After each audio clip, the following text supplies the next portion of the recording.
Bismillahirrahmanirrahim. Ya Bani Adam, wahai anak Adam, kita dipanggil semuanya. Setelah Allah ceritakan panjang lebar tadi kisah ayah kita Adam dan istrinya Hawa, kata Allah, hai anak Adam, qad anzalna alaikum libasa yuwari sawatikum warisha. Sesungguhnya kami telah menurunkan kepada kalian pakaian untuk menutup aurat-aurat kalian, dan pakaian yang indah juga perhiasan-perhiasan. Walibasut taqwa dzalika khair. Pakaian ketakwaan yang menutup aurat lebar, tidak membentuk aurat itu, tidak memperlihatkan bagian tubuh, adalah pakaian yang paling baik. Dzalika min ayatillahi la'allakum tadhakkarun.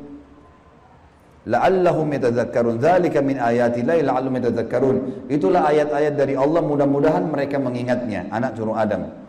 Wa ya bani Adam, wahai anak-anak Adam, ya bani Adam, la yaftinannakumus syaitan. Ini peringatan Allah kepada kita semua. Jangan sampai syaitan menipu kalian lagi.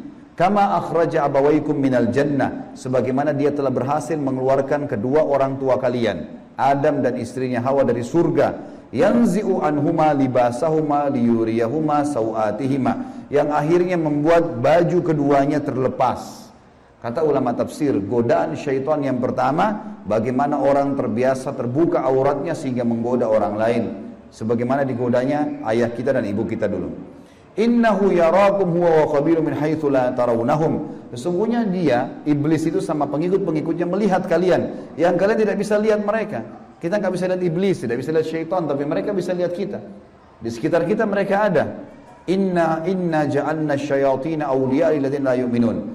Dan kami jadikan orang-orang atau syaitan-syaitan pemimpin dan teman-teman orang-orang yang tidak mau beriman.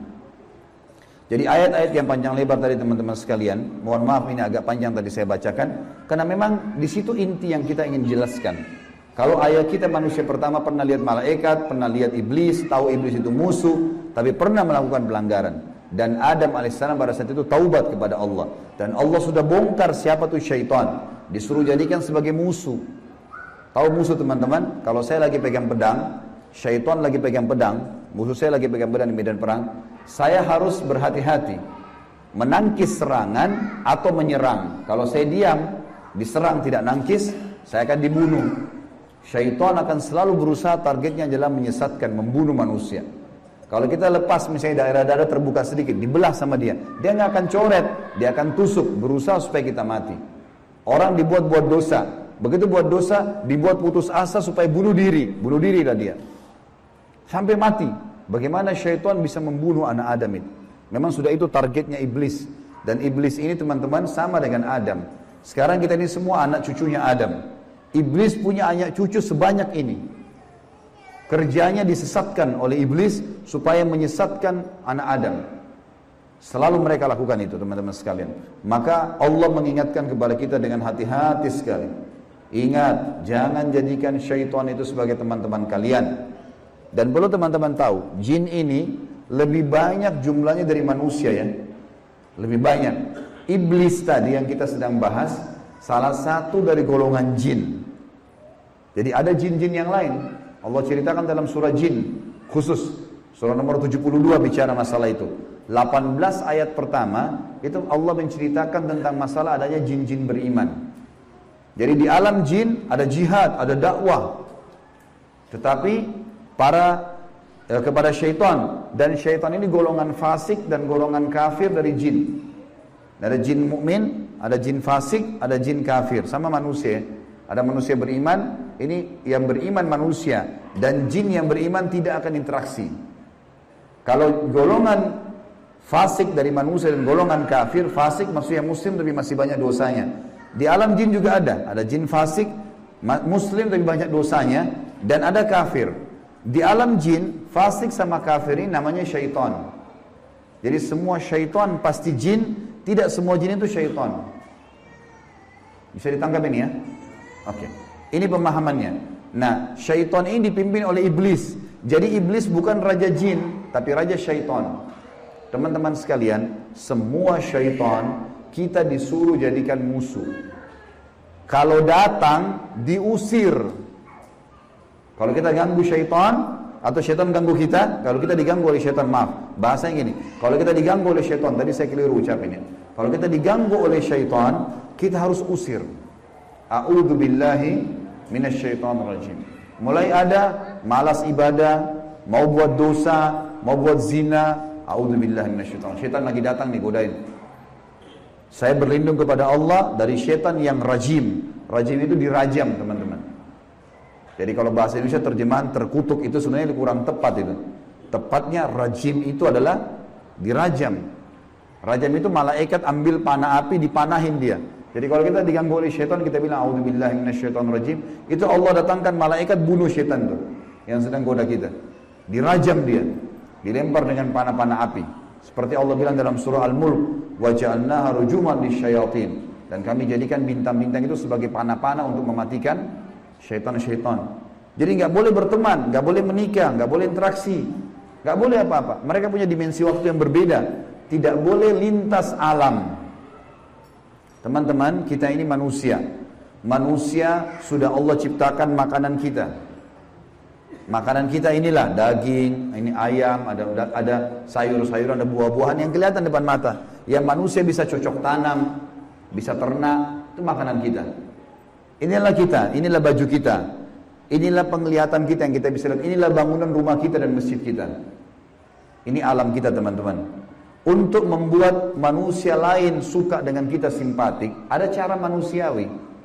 Ya, punya pintar dalam berbicara, punya prestasi dunia, berpendidikan kah, kaya kah, suka membantu kah, ada caranya. Jangan pindah lintas alam nih. Orang-orang yang jadi dukun, jadi peramal, jadi penyamun, ini lintas alam. Dia pergi ke jin-jin itu, minta tolong. Dan ini tidak boleh. Pindah ke alam mereka tidak boleh. Dilarang sama Allah. Kalau kita pindah ke alam mereka, kita akan ditipu nanti. Kalau jin beriman, tidak akan kerjasama sama manusia. Tapi syaitan ini kerjasama sama manusia.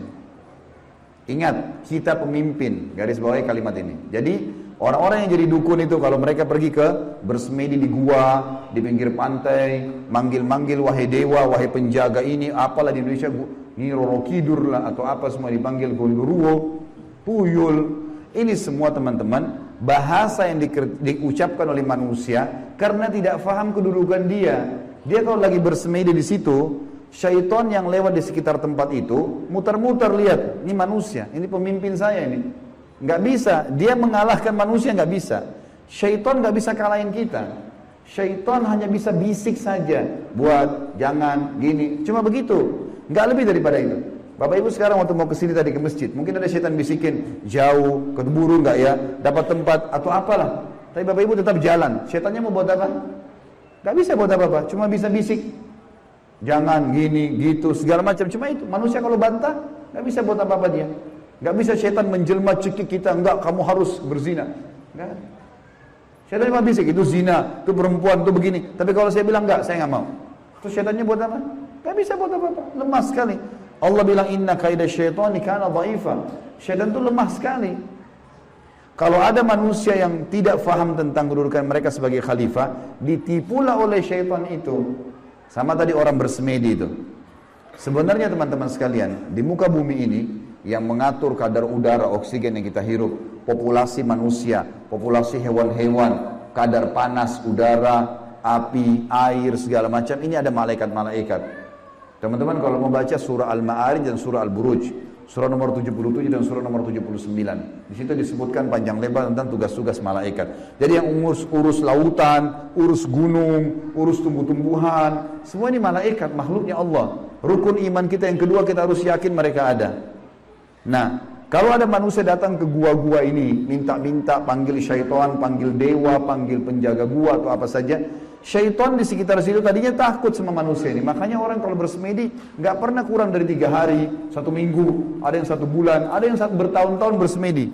Baru syaitannya keluarin suara tuh. Dilihat orang ini kok bodoh benar, duduk nggak makan, nggak minum. Iya, kamu mau apa? Saya mau ilmu kebal. Lihat, perhatikan syaitan tipu dia. Disuruh makan kotorannya sendiri, disuruh minum darah, disuruh ini, lintas alam lain nih. Manusia tidak mungkin mau minum darah. Fitrahnya kita nggak suka itu. Alam kita beda, kita nggak boleh makan itu memang. Allah buat kita nggak suka itu. Syaitan suka dengan bau-bau busuk, bau kotoran. Manusia nggak suka. Syaitan suruh manusia ini ikuti dia, suruh bersemedi. Dan ini disebutkan teman-teman, sebab turunnya surah jin ini karena ada orang-orang Arab jahiliyah dulu. Mereka ini teman-teman kalau lagi perjalanan bagi safar, kepala sukunya, kepala kafilah, kepala perjalanan itu kalau sudah istirahat di satu lembah, dia tiba-tiba keluar, dia ambil setengah bekal makanan, dia bawa ke tengah-tengah lembah, lalu dia bilang begini, wahai penjaga lembah, ini setengah bekal kami, jangan ganggu kami ya. Ini perkataan siapa? Perkataan kepala kafilah tadi. Maka Allah bongkar dalam Al-Quran, dalam surah Jin, Allah katakan 18 ayat pertama diantaranya, fazaduhum rahaqa. Maka setan-setan di sekitar lembah itu semuanya makin mengerjai mereka, makin jadi itu. Kalau ada satu kampung misalnya kayak di Indonesia ini paling banyak seperti itu. Ada satu kampung lewat jembatan, tersebar berita, itu di jembatan kalau malam hari ada nenek-nenek tuh. Setan tunggangi itu isu. Kalau ada orang takut, makin jadi, makin kelihatan. Yang lihat hanya orang yang takut saja. Orang yang tidak takut tidak bakal lihat. Tidak bakal kelihatan. Tentu teman-teman sekalian, kita ini sampai azan Isya, sholat Isya dulu baru kemudian kita lanjutkan materinya. Teman-teman sekalian, kalau ada satu rumah, orang bunuh diri di situ. Orang bunuh diri. Kalau kita lewat, pagarnya rumah orang itu 10 meter. Kita lewat 1 meter pertama, 2 meter pertama, semua syaitan di sekitar rumah itu bisikin kita. Itu yang bunuh diri perempuan, rambutnya panjang, matanya belalak, keluar darah dari hidungnya. Terus, sebelum antum ini, anda ini ngelewatan 10 meter pagar itu. Dia takut-takutin. Kalau kita takut di 5 meter misalnya, balik ke sana kita lihat benar tuh. Perempuan yang gantung diri itu kita lihat. Padahal sebenarnya tidak ada. Itu permainan syaitan di sekitar rumah itu. Ini saya bongkar kedoknya biar bapak ibu tahu. Jadi syaitan kalau di sini marah sama saya, biarin aja dia marah. Karena emang dia begitu, kerjain manusia. Dia kerjain manusia. Kalau ada teman kita jalan tanya, kamu takut gak? Kamu lihat gak? Dia bilang enggak, karena dia tidak takut. Kalau dia takut, dia bayangkan nenek-nenek misalnya. Dia lihat nenek-nenek di sana. Jadi orang makin benar, makin tahu tauhid ini, makin tahu kisah awal Nabi Adam, musuh kita syaitan, Allah bilang syaitan itu lemah, tidak bisa buat apa-apa. Ini semua teman-teman sekalian akan membuat seseorang di antara kita jadi kokoh, jadi tidak mudah tergoda oleh syaitan. Dan ini makna daripada hadis Nabi SAW. Hai Ibnu Khattab, Umar bin Khattab, kalau kau lewat di sebuah lembah, syaitan tahu kau lewat di lembah itu, dia cari lembah lain. Padahal Umar nggak pernah lihat syaitan itu. Syaitan yang lihat Umar. Kok bisa syaitannya takut? Karena tahu kalau Umar ini sudah tahu sedikit ada gangguan syaitan, langsung Umar baca A'udzubillahi minasyaitonirrajim. Berarti Allah utus malaikat bunuh dia. Orang-orang yang takut saja, yang belum faham, baru kemudian dikerjai oleh syaitan itu. Seperti itulah pemahaman.